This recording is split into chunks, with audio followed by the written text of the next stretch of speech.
ще одна ось така поличка готова. Зараз ще поставлю тут обмежувачі сюди, щоб шухлядка не випадала. Ну і все.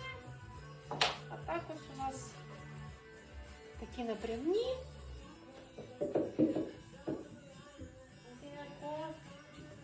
Все гарненько. Тік-тік їздить. Ну, ручка, коли прикріпиться, то вона буде набагато зручніше. Ось ще один такий